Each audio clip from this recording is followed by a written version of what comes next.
In the previous video, I managed to convince this STM32F207 Nucleo board that it's actually an oscilloscope, and it works surprisingly well. But a pathetic one-channel scope is not why we gathered here, right? The gods from ST granted these MCU 3 ADCs and taught them how to work simultaneously. You could share each ADC between multiple physical pins, thus getting 6, 9, 12 or more channels. Sounds great on paper, doesn't it? Well, hold on to your expectations. There are a few problems with this approach. First of all, the sampling rate has to be shared between the channels using the same ADC. So, for example, if an ADC is running at 2 megasamples per second and is shared between two channels, each channel effectively gets about 1 megasample per second. But the worst part comes next. The whole reason why multi-channel scopes exist is to see multiple waveforms relative to each other. Therefore, it is extremely important that the channels are sampled simultaneously. But if we share one ADC between two channels, it has to switch between them, introducing a time offset, and therefore a phase shift between the channels. So I decided to create a 3-channel version by modifying the 1-channel scope from the previous video, instead of building everything from scratch. With that being said, I have to warn you that there will be a lot of changes. Before we start, let's address the elephant in the room. A 3-channel scope, obviously, needs 3 times the bandwidth of a single channel, and our UART will be able to catch up with the data rate at a whopping 3 packets per second. I don't know about you, but I would hate using a scope with 3 frames per second refresh rate. Of course, we could set up a proper USB, but I grew too attached to how handy using the integrated programmer is. I can't give up the convenience of not needing to move the cable from one USB port to another during testing. Why don't you just use 2 cables, one for programming and debugging and the other for proper USB, you may ask. And I will answer you. Do I sound like a guy who has 2 micro USB data cables on hand? Therefore, the only way out of this pickle would be optimization.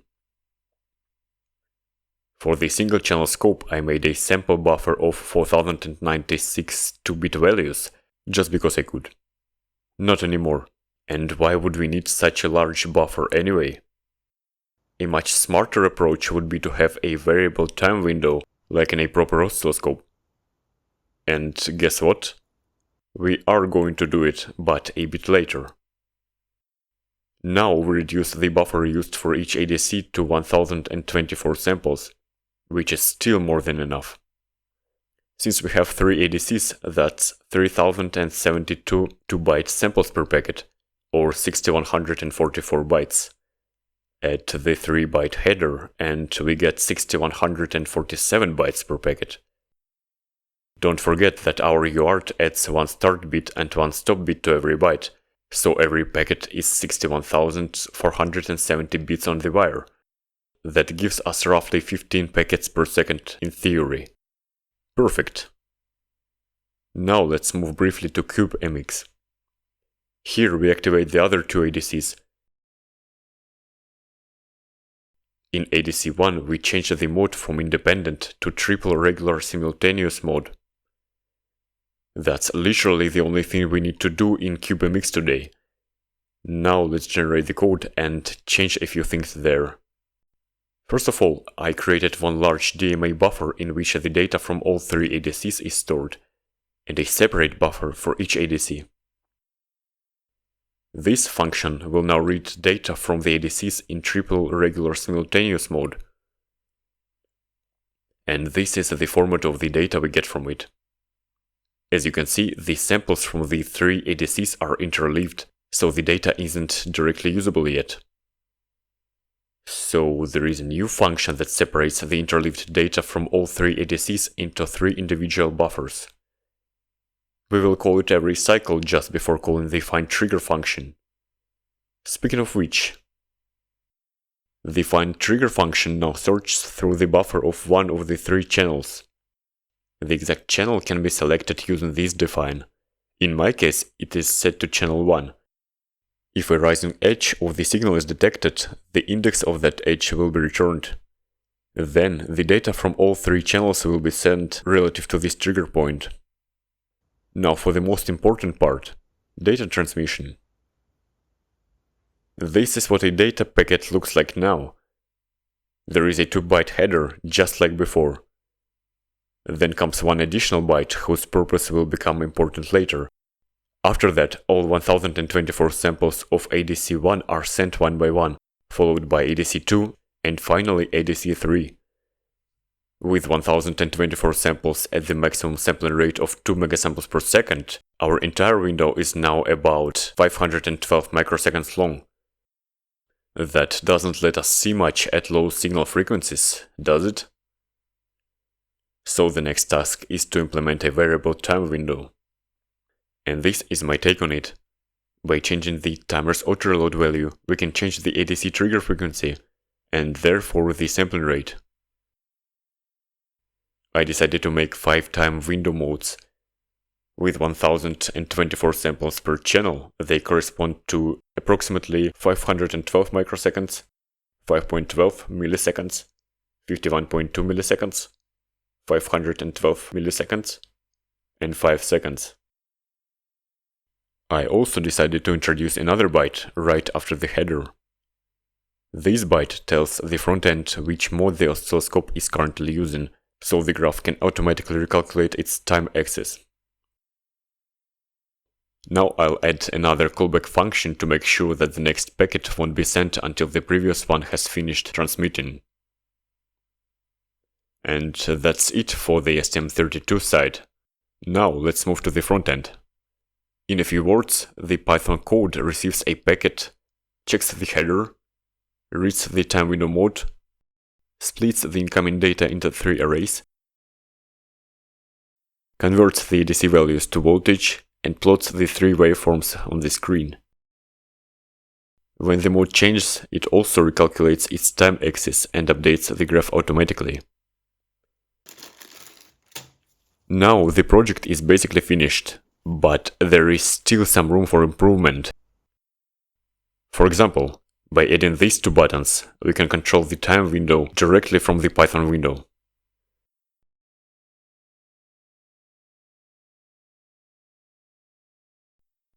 Now let's do some testing. The first test is to connect all 3 channels to the same signal. They should look absolutely identical on the screen, and if they don't, then we have a problem. And yes, we can see only one signal now. That means all 3 channels are aligned closely enough that the 3 traces are sitting right on top of each other. Now let's use a resistor divider to give each channel a different amplitude. Now all 3 channels are clearly visible. Good. Now for the fun part. Let's take a look at signals with a phase shift. The phase shift is created by a simple circuit based on an inverter IC and a single RC delay circuit. So the first channel is connected directly to the input. The second one goes to the capacitor, and the third one goes to the output. We should get a square wave on channel 1, the same square wave but slightly phase shifted on channel 3, and a triangular waveform on channel 2. Let's see what the oscilloscope shows. And it looks like a total garbage.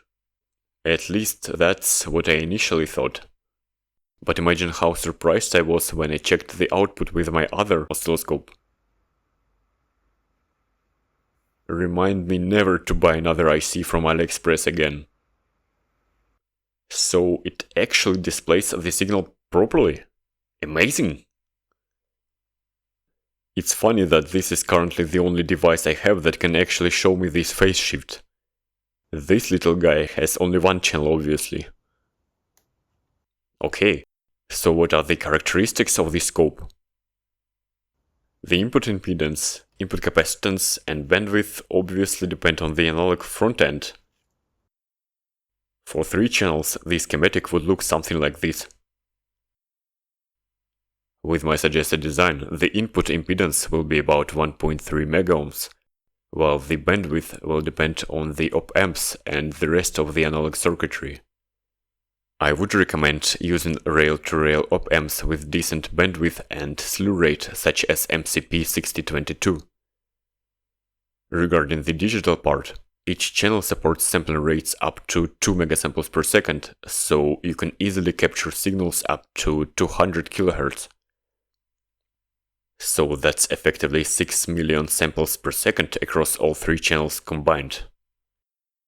By the way, the STM32F207 can also use its 3 ADCs in triple interleaved mode. In that configuration, the ADCs are staggered in time rather than sampling simultaneously, allowing the conversion throughput to be combined into a higher effective sampling rate on a single channel. If you're willing to sacrifice sampling rate and distribute the available conversion throughput across more inputs, you can increase the number of channels.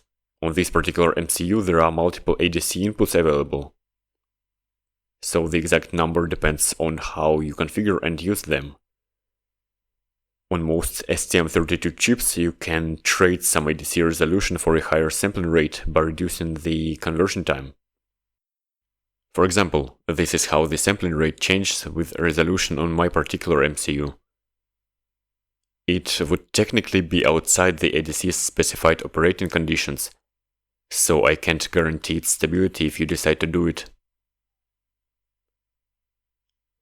Unlike some newer STM32 families, the ADCs in this chip don't have the same built-in calibration mechanism. So if you see small differences between ADCs, that's not necessarily a software problem. There can be ADC to ADC variation. And if that matters for your application, you would have to measure the individual channels and compensate for their differences in software rather than relying on an automatic calibration step.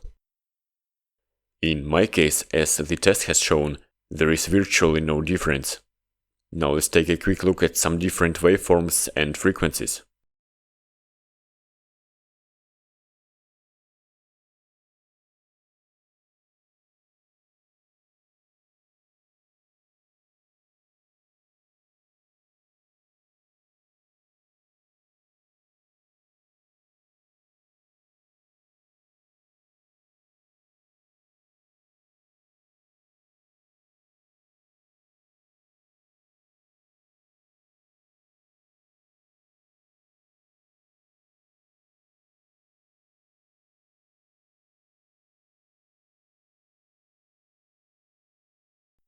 As a quality of life improvement, I would also recommend adding a checksum at the end of each packet.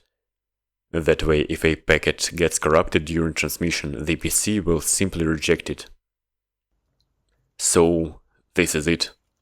I will probably make one more video on this topic about triple interleaved mode.